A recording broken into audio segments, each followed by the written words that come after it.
Hey everybody, Glenn here again with DigitalSandwich.net. I got a quick tip for you today, which is Collada files. Now, Collada is an open source file format. It's available on most 3D programs, C4D Maya, 3D Max, Blender, Lightwave. Although I think for Maya and Max and Blender, I think you need a plugin to use them. But with Collada files, what the point is you can export animations and a bunch of that stuff with the file to these different applications. And I know that sounds cool, but I've tried it and I've had not such great results. But there's that new one that what ILM and ImageWorks is doing, Alembic files, which from everything I heard is supposed to be way better. Let's get back to what we're doing, which is Collada files. Now the cool thing about Collada files is everything you see on Google Earth, well not everything, but most of the stuff you see on Google Earth is saved as a Collada file, and they save all these models on their website, which you can download. So let's take a look real quick. Let's go to the internet. So let's search for 3D warehouse.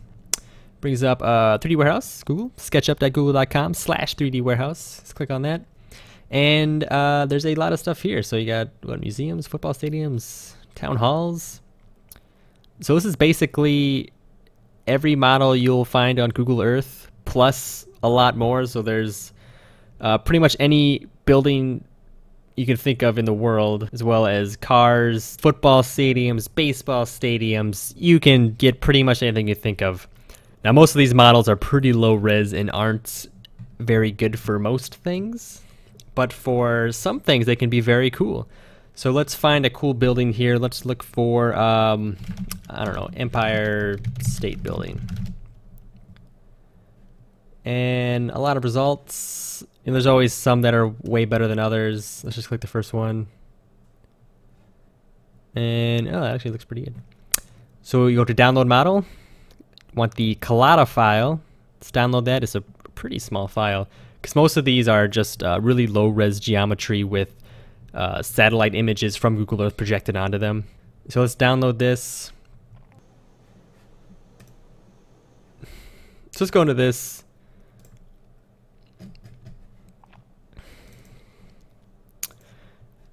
We go into it. We got our model. Let's open it up. Oops. We got our model, and we can just drag this straight into Cinema 4D. Brings up the Collada 1.4 importer, and we want to import all of this. Let's hit open, and look at this. We've got the Empire State Building looking right at us. Now you can see it looks like there's transparency on it. If we render, you can see that it comes out black. And a lot of times, not every time, but a lot of times they come in with transparency on for some reason. We can just flip that off, and there is the Empire State Building. Took us no time. We can get a floor on here. We can get a physical sky. Let's take a look at this. Look at that Empire State Building. Let's zoom out a little bit. Ooh, that is nice. And so most of these models are free to download. I mean, give credit to whoever made them. I had to do some previs stuff recently, and it was nice to just be able to grab a lot of these models and just kind of toss them in there as placeholders for now, just to kind of set up camera moves and, perspective and all that jazz. You know what, that was kind of short and point. We can do more with this. So here I just collapsed everything down. So I just unfolded all the menus and groups. I selected them all, right-clicked, and connect object and delete. So I just brought everything into one object just to make it easier to deal with. So let's put I don't know, let's do like a bend or something. Yeah, like a bend or something. Unlimited. Let's turn it so we don't see all that gross stuff. And let's have it like spring up or something. Bring it up. Let's make it bounce a little bit. We can put a delay effector on it. We need to put it underneath the bend. We need to change this to point. Let's go in and make this spring.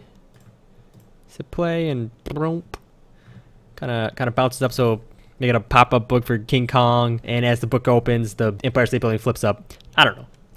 So I mean, there's a lot you can do with this. Depending on what you're making, you can go onto the 3D warehouse. There's so many models. Now you might run into a problem sometimes where if there's an object with transparency, where if you open up the material, sometimes you'll have to drag the color channel straight into the alpha channel to make the alpha, because for some reason they're not automatically set up with alpha. So on some of these, there's some work to set them up right, but I mean, for not building them, it really saves you a hell of a lot of time. There's a lot of really cool stuff you can do with this. Just be sure to leave credit for the models you downloaded, because, you know, stealing models is not cool. So anyway, for digitalsandwich.net, this is Glenn. Please keep checking back to the site, guys. We have some cool stuff coming up, so be sure to check back and see what's up next.